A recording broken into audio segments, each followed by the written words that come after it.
Markets rallied back slightly today after yesterday's sell-off. We were up about 0.39% in the S&P 500. I did have some jobless claims that the market was grappling with.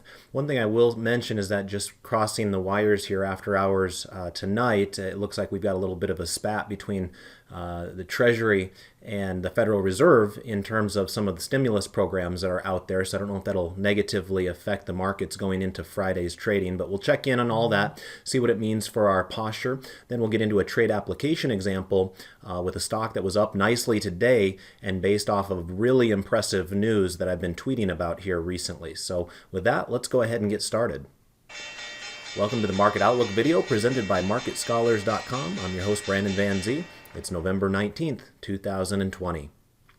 First of all, if you're new, welcome aboard. Remember to go over to YouTube, click subscribe on our channel, then go down to our description area and sign up for our email distribution list. Remember, we're getting to that time of year where we might end up having some Black Friday sales as we've done the last 2 years. And so if you want to be aware of those, make sure you're on our email distribution list. In addition to that, we're heavy users of Twitter. My handle is @BrandonVanZ. I would encourage you to follow me there, and we really appreciate those of you that click like and retweet on these market outlook related tweets. And then last but not least, we do have a presence on Facebook as well. Feel free to check out our group at that web address that you see in the logo in front of you. All right, let's jump into today's activity. And as you can see, I've got chart 4B pulled up here in front of us, which is just a 4 grid that has the different color backgrounds depending upon whether we have a bullish or bearish posture using the intermediate line on the market forecast technical indicator. And as it stands right now, as you look at all 4 of these charts, the background color is dark green, telling us that we have a strongly bullish posture on all 4 of our major U.S. equity indices at this moment in time. S&P 500 was up 0.39% today. Dow Jones was up 0.15% today. The NASDAQ was the leader today. It was up 0.87% today. And then the Russell 2000 just a hair below it at 0.84% increase. So remember that the Russell 2000 is the one that has most recently hit a new high, and that actually occurred just yesterday. We were not able to achieve that here today, but it had been a leader up here until just recently. So good to see the small caps continuing to mosey right along. In fact, as I come over here to the internet briefly, wanted to point out that on the factor selector, you can see here, if I click on the upper half of the graphic, that we did have low size as our leading area, leading factor for the 3rd consecutive week. They've been on quite the tear ever since the beginning of September as second to bottom all the way up to number 1 slot for the last 3 weeks. So that low size category continues to carry the market and continues to benefit those of you that are looking for relative strength. And of course, the Russell 2000 at a high level can be a pretty good proxy for the low size factor, as the Russell 2000 focuses on small and mid-cap types of companies. Also, while we're over here on the internet, really appreciate those of you that clicked like for me the last time we did the video. Looks like we've got about 125 of you that clicked like for me on my tweet there with the Market Outlook video. Remember, you can do that either directly on Twitter itself, or you can do it here on our website. If you watch the video, right below it, there's this kind of Twitter widget that we build into it. And again, thank you to the 125 of you that stepped up to the plate. I hope you can train yourself to do that each and every day. It certainly goes a long way for helping David and I share these presentations with a wider audience than we would be able to on our own. As long as we can get into the triple digits there, I'll make sure to make this video a priority. So thank you for that. Also, a reminder that we had some excellent classes here today. We had our portfolio management with ETFs class that David teaches, and then I taught my question and answer session class for premium members. So feel free to check out those videos once they become available as recordings. Tomorrow we've got the very popular technical analysis class that David teaches. That's at 1 p.m. Eastern time on Fridays, so be sure to check that out as well. All right, let's get back on track here now with a bit more of the charts over here on the Thinkorswim platform. Let's check out the 3 green arrows chart now, see where things stand with that. And at this moment in time, we actually do have 3 green arrows on all 4 of our charts. So not only do we have strongly bullish postures according to the market forecast technical indicator, but when we look at 3 different technical indicators, including the 30-day moving average, the MACD histogram, and the stochastic, we have bullish sentiment on those 3 indicators as well on all 4 of our charts. And that's why the background color of these charts here is all this green color here on chart 4D. Pretty good environment to be thinking about trend trading in. And of course, if you're interested in trend trading, I teach a class to my Plus and Premium members every single Monday where we look for trend trades based upon a top-down analysis philosophy. In other words, we are looking for strength within sectors and industries in addition to strength within individual stocks themselves. And we've had a stellar year in that particular account. So if you need some assistance with that type of a strategy, I'd be more than happy to lend a hand to those of you that are Plus and Premium members. Now, a friendly reminder, tomorrow is options expiration day for the month of November. So we tend to do a lot of monthly contracts in these presentations rather than weekly, so it's a little bit bigger of a deal for us. So just a friendly reminder to make sure that you're getting out there and closing down any positions that you need to, so that way you don't wake up with an unfriendly surprise on Monday morning. Fortunately for our purposes in this presentation, the vast majority of our trades have been going in the right direction here. In fact, as you can see, we've got all of the open market outlook trades that I've done. Remember, David keeps a separate paper money account, but as far as the ones that I've done, we've got wins nearly across the board. We'll be talking about the Aflac trade here a little bit later. This is the one I just placed today, so let's call that one break even. But other than that, we've only got one loss on the board, and that is with our Delta Airlines Iron Condor.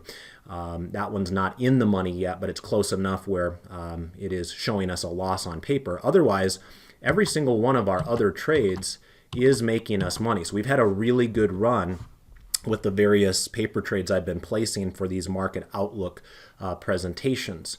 Tomorrow, we've got a lot of this rolling off of our books with the November expiration. So I think it's Apple comes off our books tomorrow.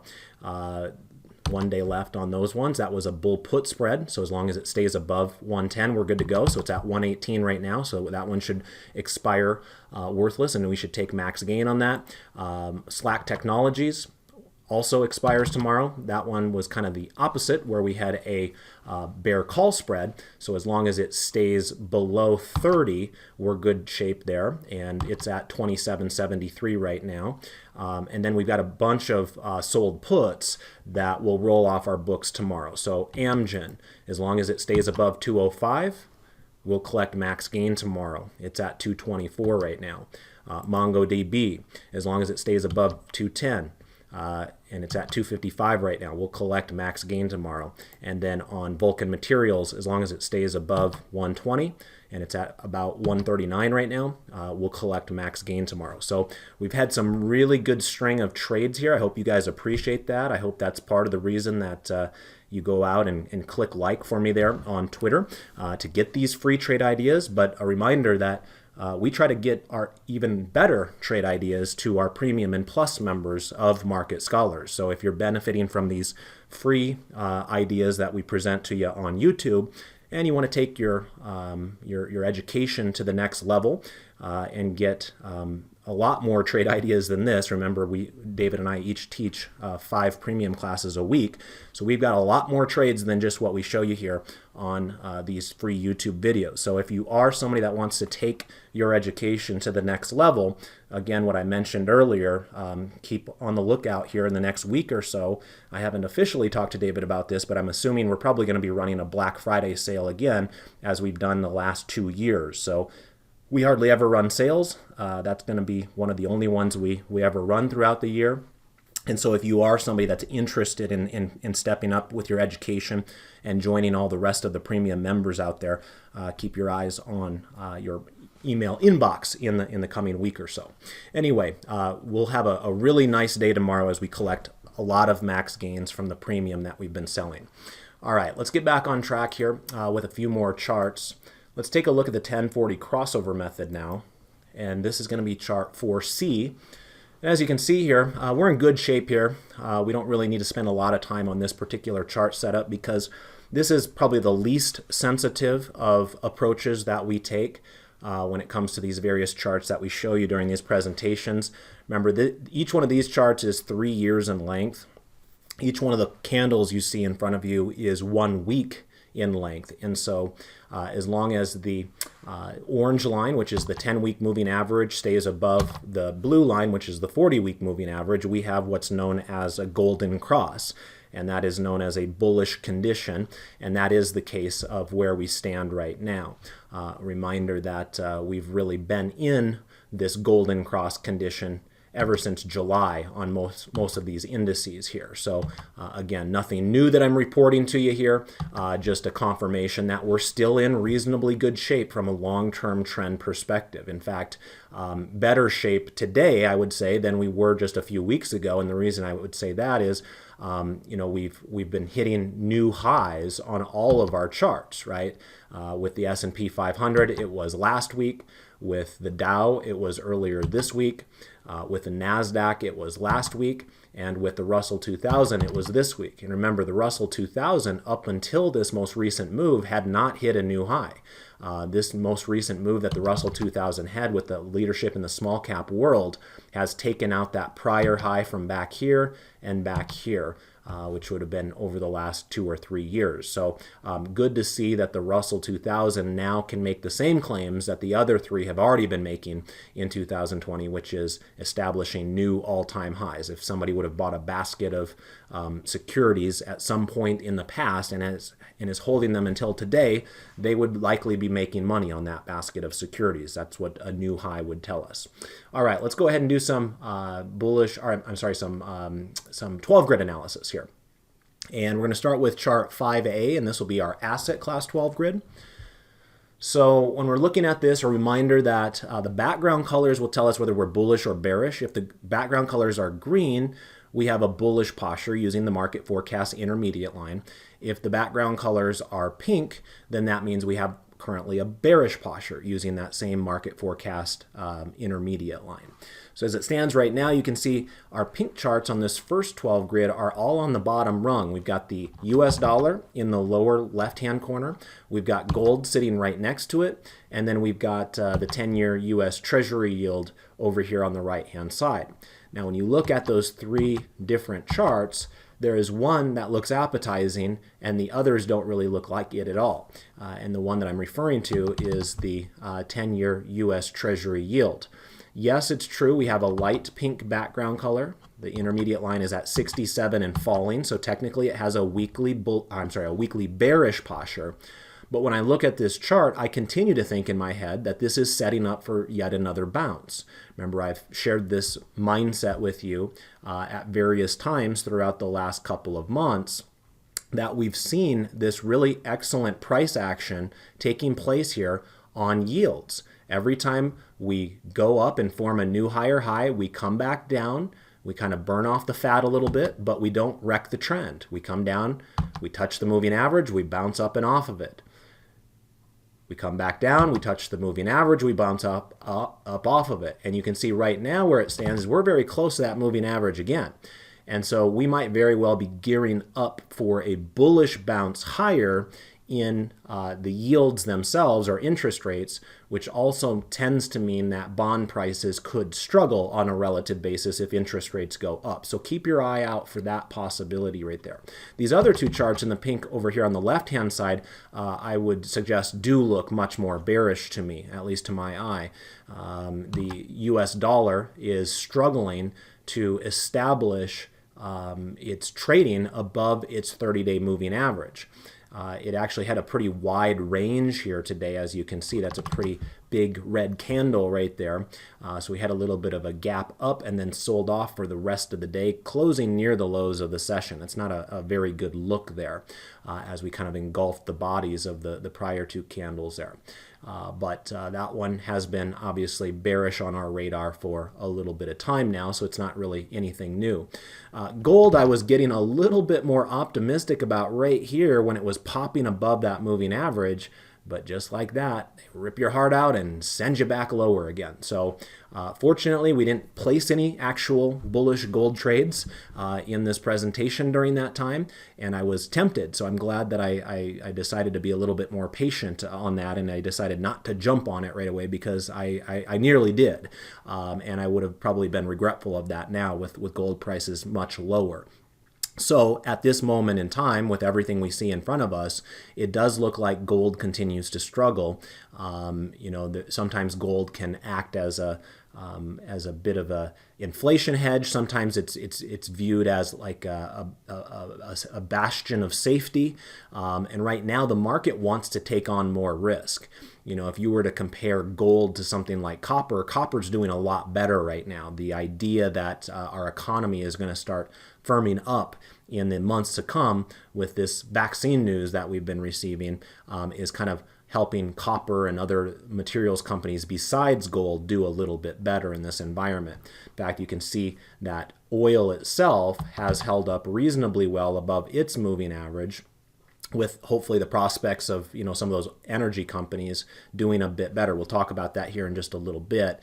But oil prices themselves have seemingly stabilized at these levels. And again, the idea there is with the coronavirus vaccine just around the corner, the hope is that we start more economic activity again that'll use a lot of oil and gas, and of course a lot more people on the roads going back to work and sending their kids to school and all those kinds of things again as well. The other charts on the board are all green, as you can see. And what I would mention is that I don't know how much I trust TLT at this point. Yes, it's green, and yes, it's above the moving average, so it's worth pointing out. But you can see that it was above the moving average here as well. It was above the moving average back here, and those have usually led to failures. So I don't know how much I would trust this chart. It still looks to my eye to be more downtrending than anything else. But a lot of the other charts are starting to look quite strong, including the foreign stock markets that I had mentioned on Tuesday, and that we've been talking a lot about here in the presentations over the last several months, particularly in the case of emerging markets. As I mentioned on Tuesday, it is impressive to see what has happened here with the developed foreign markets. Particularly, a lot of those markets in Europe have really firmed up here with the prospects of a vaccine maybe helping unfreeze their economies over there. Let's go ahead and take a look now at some sector analysis. And what I was referring to a moment ago with that conversation on oil is I wanted to point out that today energy was yet again the leader of the market. It was up 1.64% here today. On the downside, we had utilities. They were down exactly 1% here today. Notice that utilities currently represents one of only two of the sectors from a market cap weighted perspective that have a weekly bearish posture, them along with healthcare. But between the two, healthcare at least has a fighting chance there as it's still above that rising moving average, whereas things look a little bit more dire there with the utilities. Energy, remember, has had these types of moves in the past where you've had these rocket ship moves off of really, really oversold conditions. Remember when we were talking about all of these oversold cluster signals over here at the end of September and kind of into the beginning of October, all those little green dots showing up? Well, this is what happens when you have like a coiled spring like that. You have this huge launch higher. We'll see where it takes us. What we do know is that more times than not, in recent years, that ended up being a failure type of a move where you had kind of this working off of an oversold condition, and then we eventually reverted back into downtrends again. So we've got to be careful not to trust energy too much because it's just burned our hands on the hot stove a little too often. However, what I would say is one thing that caught my eye when I was looking at one of my other charts here today on the sector selector, you'll notice that we have a little bit of a shakeup happening down on the bottom of our rankings. So this yellow line that you see here represents utilities. And as of last Friday, when I last put together the graphic for the sector selector, utilities were the number 9 ranked. So they weren't doing great at that point already. They were already starting to struggle on a relative basis. But you'll notice this brown line at the bottom represents energy going all the way back to August. And it's basically been dead last pretty much that entire time. So what caught my eye was, wow, this move in energy that we've seen here in the last week or two has been enough to actually right now appear to push it up in our rankings. Now remember, this isn't official yet, so it's not going to be official until tomorrow after the close. But at that time, I'll put the sector selector together again. And at this moment in time, it looks like energy is not dead last. And that's saying something, as I mentioned before. The previous 3 months, it's been dead last. So the fact that it's second to last is actually quite the feat for lowly old oil and gas. And replacing it on the dead last point at this moment in time is utilities. Again, when we've got these dotted lines right here, this is telling us what's happening on an intra-week basis. So it's not over till it's over until tomorrow's close. But as of this moment in time, it looks like on the sector selector, we are going to see a slight difference at the bottom of our rankings. At the top of our rankings, we've got pretty much the same things going on. We've got materials continuing to lead. Again, going back to that conversation I was having with you a moment ago about all those copper companies and steel companies and everything that kind of goes into a strong economy is benefiting the materials area there. You could really kind of make the same claim with industrials. Of course, the industrials have a lot of aerospace and defense characteristics with it as well. So with the airlines perking up here more recently, a lot of times I think people tend to think of like Delta and American and Southwest and all of them as like consumer discretionary plays, but technically they're part of the transportation area within industrials.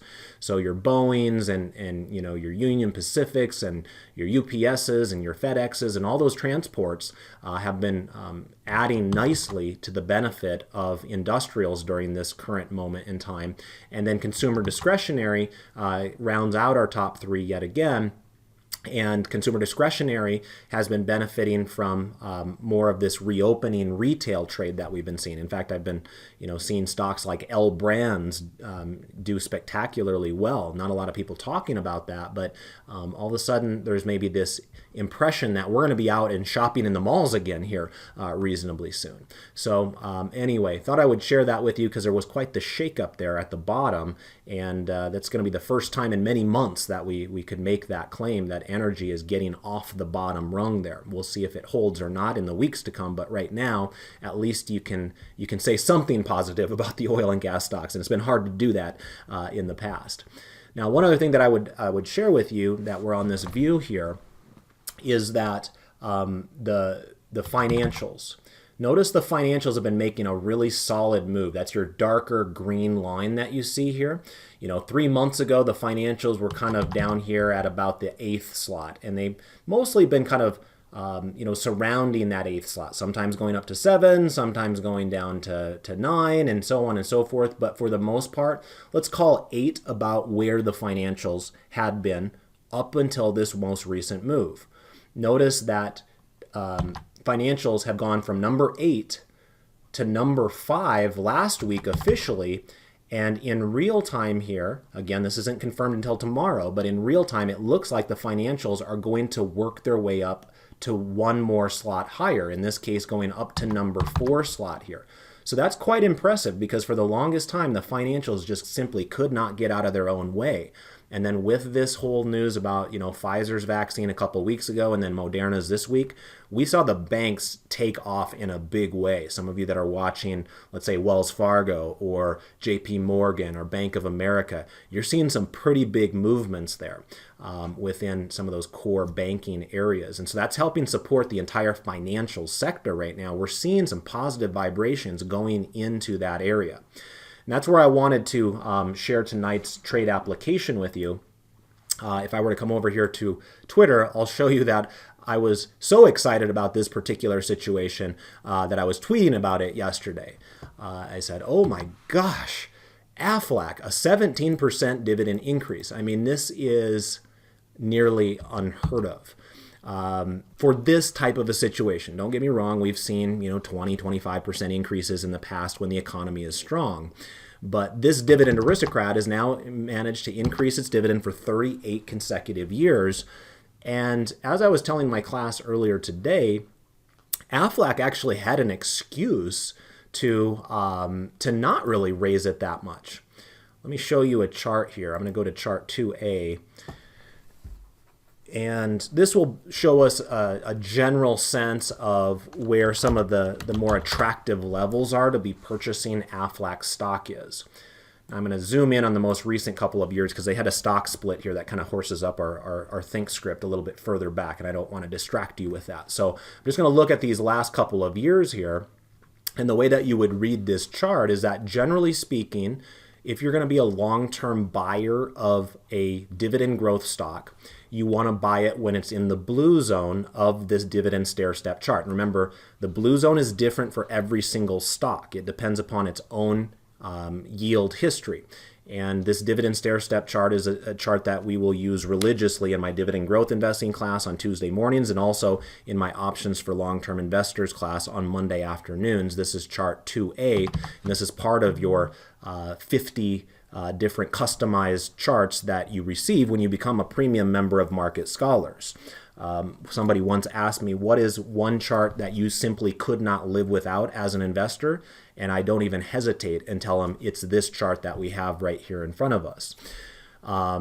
What it is used for is to give you a visual sense when a stock is deemed undervalued and attractive for longer term purposes.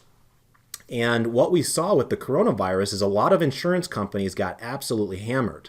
We saw Aflac start this year at around $53, and at the worst part of the crisis, it was down below $23. So 53 to 23. You'll also notice on this chart, this little green dot shows up just to the left of my cursor there. And that signifies that this stock was so oversold that it produced an oversold cluster on a weekly candle chart. And you can see that that has not happened at all with the rest of the candles. We've had a few of these little red dots show up with overbought signals, but we had not seen any oversold clusters with those green dots. So that would have been an awesome time to be buying Aflac. Now at that moment in time, it was deep into the blue zone here, and there's this little thin kind of yellow line right here that kind of represents where there's a 3% yield level as well. So not only was this deemed attractive based upon its own yield history, which is at 2.88% yield, but it was also a rare 3% yield there for a while. And then we kind of rebounded from those really oversold levels and just spent many, many months going directly sideways. I mean, you've had basically 6 straight months of opportunities to buy Aflac with a 3% yield if you had wanted it. Now, because Aflac hardly ever offers a really high yield, this would have been a year for their board of directors to just take it easy and say, you know what, we already have a high yield. We don't need to boost that dividend all that much. So when they came out yesterday after hours and boosted it by 17%, my jaw almost hit the floor. They're sending a message with that announcement there. And what that is going to do is it's going to send these stair-step lines much higher as well. Their new rate is going to be 33 cents. So if we took 33 cents times 4 to annualize that, because those are quarterly rates, they're going to expect to pay out $1.32 going forward for the year to come. You divide that by 0.03 to see where the stock needs to be priced with a 3% yield, and that new number is 44. In other words, in real time right here, even though the yield says that it's currently yielding 2.56%, technically at $43.72, that's below $44. It's actually yielding 3% right now. It's just that the financial institutions haven't caught up with it because the press release was just made yesterday after hours. So the most recent dividend we see on the chart is 28 cents. It's not saying 33 cents yet because that's the next quarterly dividend. But right here, right now, it's actually yielding 3%, even though you can see for the last 2 weeks, it's shot like a cannon out of that oversold zone or the undervalued zone, however you want to think about that. and it's launched from about $34 up to $43 in just 3 weeks. Remember, that was happening as the financials were showing their improvement on the sector selector, and Aflac is a company that is an insurance company in the financial sector, so it's kind of getting that benefit there. But because that huge dividend increase, despite the massive rise in stock price in the last 3 weeks, they basically matched the rise in the stock price with their dividend increase announcement, and you still have an opportunity to buy it with an attractive yield right here, let alone what we were looking at just 3 weeks ago. So I've already placed this trade, and remember, for our premium members, you have access to my Telegram channel, and I always send out these trade alerts to you before the market closes, so that way those of you that are premium members of our organization have the benefit to digest this information and place trades prior to the market closing, whereas everybody else that's just watching the free YouTube version would have to consider the trades overnight and not place the trades till the next day when they might miss the trade. So what I ended up doing was selling a put here in this case, where I sold the 37.5 January put. Notice that 37.5 is awfully close to where that yellow line is currently, which is basically at 37.33. So in other words, I'm selling a put, and if the whole stock market gets hit here, let's say in the coming 2 or 3 months, and this stock goes down with the rest of the market, I will actually be able to buy this at the 3% yield level based upon its old dividend history, let alone its new one. So, again, if we were to kind of think about what its new rate is, 33 cents times 4 to annualize that, if we were to get filled, we would divide that by 37.50, and that's not even including the credit that we received on this, which was about 40 or 45 cents, and we would have the opportunity to buy this with a 3.5% yield. So a really strong opportunity on this high quality dividend aristocrat that doesn't come along all that often as a result of their massive 17% dividend increase there. So as we have 3 sold puts rolling off our book tomorrow, we're going to add a new one here for the month of January, and that gives us the benefit of making time decay through all the upcoming holidays as well, whether it's Thanksgiving or Christmas or New Year's or what have you. With the January contracts, remember, you're kind of getting some free days in there where the stock market's not open, but if you're short premium, you're getting the benefit of that time decay on those holidays nonetheless. So that's what I had for you today. A little bit of a quasi kind of long-term play based upon some recent news that is helping to support that massive move higher in the stock price, but it's justified in my book based upon the dividend increase announcement that they just came out with. So this would be an opportunity for us to sell some premium with a bullish trade, and if the stock were to fall, to feel comfortable buying this at a very attractive level where we had been buying it in my dividend growth investing classes earlier this year, just in case you were somebody who had missed that move. This selling of the put opens up that door to that opportunity once again. Okay, so that's what I have for you today. If you got value out of tonight's presentation, do me a favor, take 5 seconds. Remember, these presentations take David and I 2 hours to do all the research, the prep, the looking for the trades, sending out of the notifications. That's 2 hours out of our day that we're giving you basically for free, right? We don't make money off of these videos. So if you want David and I's 2 hours every day, we ask one thing out of you that takes you only 5 seconds. Click like for us on Twitter. That's it. So with that, I want to wish you all the best of success with your trades and your investments. David will be back with you tomorrow, and then I'll see you all next week. Take care, everybody. Bye-bye.